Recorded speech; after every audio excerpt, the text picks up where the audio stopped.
I need to tell you something, and I've been thinking about how to say this for weeks now because I think I found the single most important argument for Bitcoin that almost nobody is making. And it has nothing to do with price, nothing to do with ETFs, nothing to do with any of that.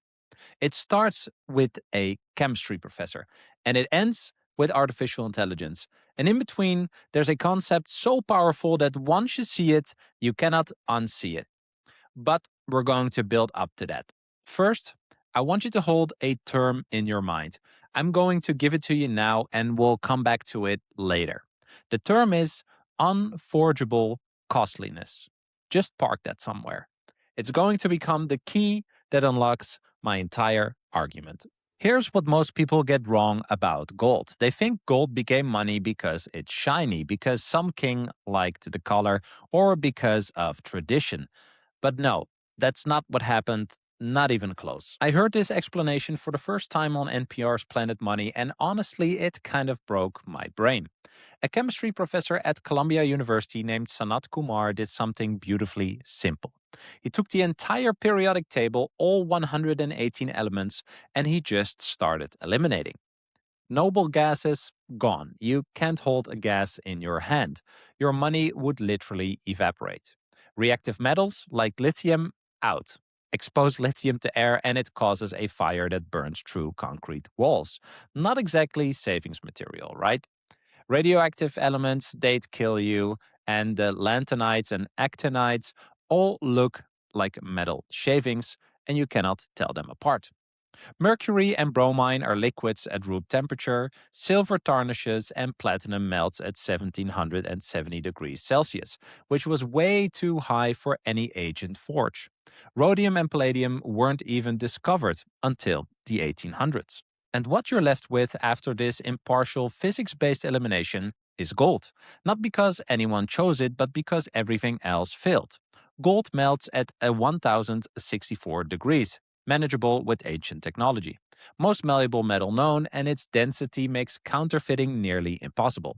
It has a unique yellowish color, which is actually caused by relativistic effects on electron orbitals. That sounds very cool, and it makes it instantly identifiable. You can bury a gold coin for thousands of years, dig it up, and it still looks exactly the same. But here's what really got me. Egyptians figured this out. Lydians figured this out. Persians, Romans, Chinese, different continents, different centuries, all ended up on the same element. Not because they agreed, but because the chemistry gave them no other option. And Kumar's conclusion was, for the Earth, with every parameter we have, gold is the sweet spot, and it would come out no other way. Now, why am I telling you about chemistry in a video about Bitcoin and AI? Because I'm going to show you that the exact same process of elimination is happening right now in the digital world, and it's arriving at the exact same kind of answer. But first, we need to go back to the phrase that I asked you to remember: unforgeable costliness. This term comes from Nick Szabo, one of the most important thinkers in the history of digital money and also in the history of Bitcoin, as he's mentioned in the Bitcoin white paper. He identified this term in his 2002 essay called Shelling Out. And what's wild is that most people, even people in crypto and Bitcoin and economics and finance, have never heard of this concept. They talk about halvings, but they miss the deeper thing, the thing that actually makes any of this work. Unforgeable costliness means expensive to produce and impossible to fake. Think about it. What's the one thing that makes you trust that a gold bar is real? It's not the color, it's not the weight, it's the knowledge that someone had to dig it out of the earth, process it, refine it, and that cost cannot be shortcut. It cannot be faked, and it's baked into the physics. Nick Szabo talked about this a few years ago on the Tim Ferriss show. There's something about the unforgeable costliness of gold. There's a naturally trust minimized scarcity to it. You don't have to trust somebody to keep it scarce. You don't have to trust somebody.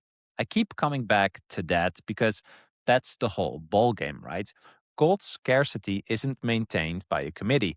It's maintained by nuclear physics. No CEO, no board, no vote, just the laws of the universe. But And this is a critical but. You can send gold through the internet. And there's also fake gold like tungsten. And Nick Szabo saw this coming. In 2005, he wrote, "You cannot pay online with metal. Thus, it would be very nice if there were a protocol whereby unforgeable, costly bits would be created online, or could be created online." 3 years later, Bitcoin was born. And Bitcoin doesn't just have a supply cap, it has unforgeable costliness, digital unforgeable costliness, something that was previously thought to be impossible. Now, hold that thought, the fact that it was impossible before, because we're going to see why this concept is about to become the most important in all of technology. But first, I need to show you the problem that it solves. Here's what's happening right now, and I don't think most people have fully processed this yet. We are drowning, not in water, but in content, in synthetic AI-generated, machine-made content that is flooding every corner of the internet. A recent study analyzed 900,000 new web pages. 74% of them contained AI-generated content. The Imperva BetBot report found that automated systems accounted for 51% of all web traffic in 2024, the first time bot traffic surpassed human traffic. Europol warned up to 90% of online content could be synthetically generated by 2026. Let's see how that goes. The dead internet theory isn't a conspiracy anymore. It's a data point, and you can feel it every time that you go online. You cannot really tell what is real anymore, and that is not paranoia, that is pattern recognition. Okay, I'll admit that was AI. But there's something that I think is very important to understand. When I was researching this video, I found that deepfakes are scaling at 900% annually, and identity fraud using deepfakes surged by 3,000% already in 2023. A finance worker at Arup, a British engineering firm, was deceived by a deepfake video conference impersonating the company's CFO. And only 9% of adults feel confident that they can spot a deep fake. I just want to reassure that I am real. I know that an AI bot would say that, and I don't really know how to prove it. But yeah, I hope you believe I'm real. Anyway, the deepest danger, and this is the part that I think is even more important, aren't the fakes themselves. Professors Robert Chesney and Daniel Citron coined a term for it, the liar's dividend. The mere existence of deep fakes lets anyone dismiss real evidence as fake. A real video of a politician doing something corrupt, that's a deep fake. A real audio of a CEO committing fraud, obviously AI generated. When everything can be faked, nothing can be trusted, and that doubt itself becomes the weapon. Not the fakes, but the doubt. Nina Schick, who wrote Deepfakes, put it plainly. Anyone can be targeted and everyone can deny everything. So we're building a world of infinite digital abundance, and that sounds great, right? AI can create anything, it can build anything. That's really incredible, but abundance without verification is just noise. It's going to be a fire hose of content with no way of knowing what is real. And this is where that phrase unforgeable costliness comes back, because what the digital world is missing right now, what it desperately needs, is something that is too expensive to fake. Something where the cost is the proof of work. Okay, so this is the moment. This is the insight that when I finally connected these dots, I literally stopped what I was doing because it's so clean, it's so obvious in hindsight that I couldn't believe more people weren't talking about it. AI can create anything digital except proof of work. Sounds interesting, right? Because when you get this, everything else falls into place. You can see where Bitcoin will shine in this abundant world of digital content. Think about what AI is actually good at. It's a pattern machine. It learns statistical relationships between data points and generates outputs that match those patterns. That's why it can write like a human, paint like an artist, code like a developer, and it's incredibly good at mimicking patterns in information. But proof of work isn't a pattern, it's not information, it's a thermodynamic event. It's electricity being converted into a mathematical proof that the work was done in the physical world. And there's no pattern to learn, there's no shortcut to discover. Either work was done or not. There's no training data that can help the AI, and AI can write perfect text, and it can create photorealistic images, and it can generate convincing video. Again, I am real. It can also write functional code and build entire personas with complete backstories. It can fake a voice, a face, a document, a conversation. But it cannot. It fundamentally cannot generate a valid Bitcoin block hash without actually burning the electricity. SHA-256 is a one-way function. No amount of pattern recognition, no training data, no neural network architecture can predict its output. The hash is pseudo-random. You must compute it to know it. And there is no cheat code. And this is what I've started calling the thermodynamic firewall. Proof of work isn't information, which AI can copy. It's proof of physics, which AI cannot fake. In a world where AI creates infinite digital simulations, this is the one fixed point. The magnetic north of digital truth that was too costly to lie about. And the scale of this firewall is staggering because Bitcoin's network performs approximately 1 zettahash per second. 1 sextillion computation every single second. The network consumes roughly 170 to 180 terawatt hours annually, and each block represents petajoules of thermodynamic work that has been irreversibly expended and cannot be conjured by consensus, forgery, or decree. Michael Saylor makes a very elegant point about this. If you live in a universe where the laws of thermodynamics hold, Bitcoin absorbs all of the physical constants in this universe. Any system that tries to replicate this in pure software is, as Saylor puts it, literally playing God and forgetting one thing. And that forgotten thing always breaks the system. And this brings me full circle to what I heard Ben Horowitz of Andreessen Horowitz talk about in a recent podcast.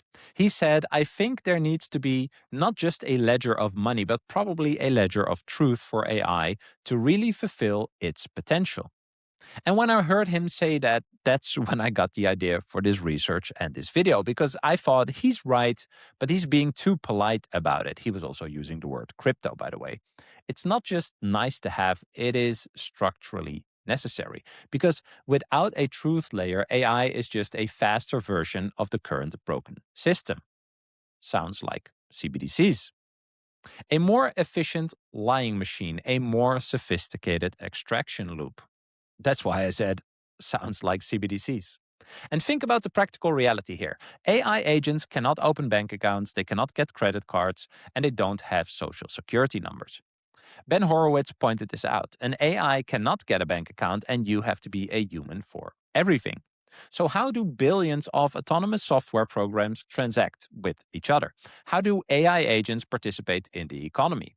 The traditional finance system literally wasn't built for this. It was built for humans with IDs and social security numbers, and it doesn't work for machines. But Bitcoin rails are permissionless, open, and always on. And here's an analogy you might have heard before.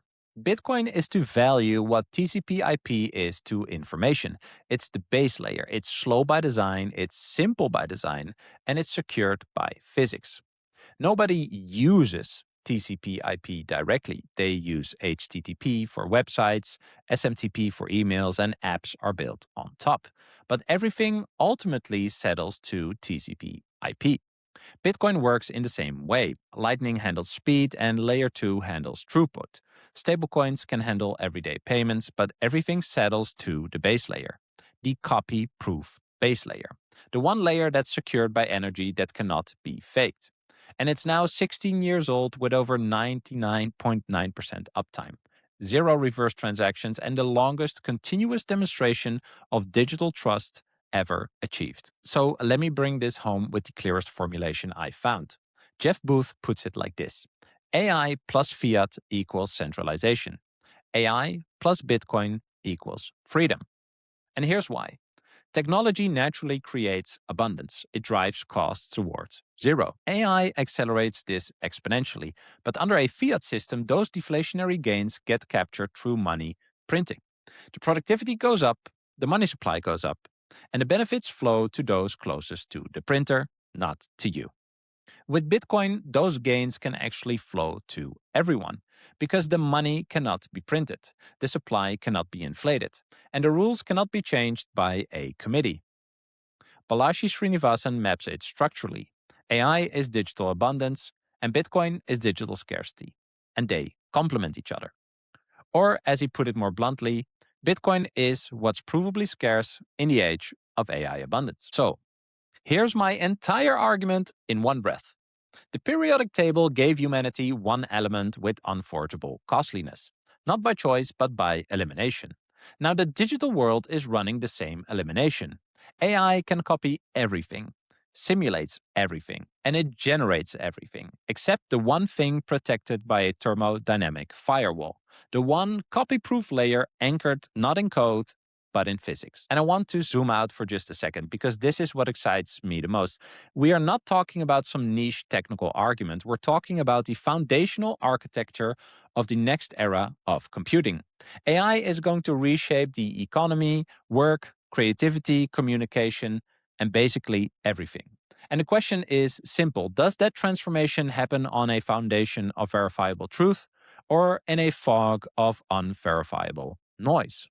That is a choice that we have. And that's why Bitcoin matters so much more than most people realize right now. The energy used to mine Bitcoin blocks isn't waste. It's the cost of truth. It's the unforgeable price of maintaining a fixed point of reality in a sea of infinite digital simulation.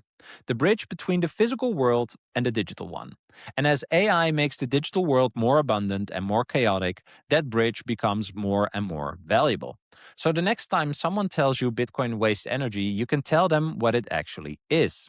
It's the missing layer. It's the truth anchor in an age of AI. It's the one thing in the digital world that AI cannot copy. And just like gold, it was chosen not by decree, but by elimination. Thanks for watching this video. I'm Bram Kanstein, and if you want to dive deeper into Bitcoin, check out my podcast, Bitcoin for Millennials. If you found this video valuable, please share it with someone who's curious about Bitcoin but hasn't gone down this particular rabbit hole yet. I'll catch you in the next one. Check out my other videos here or here. Thanks again for watching. Subscribe to the channel. Thanks for your support.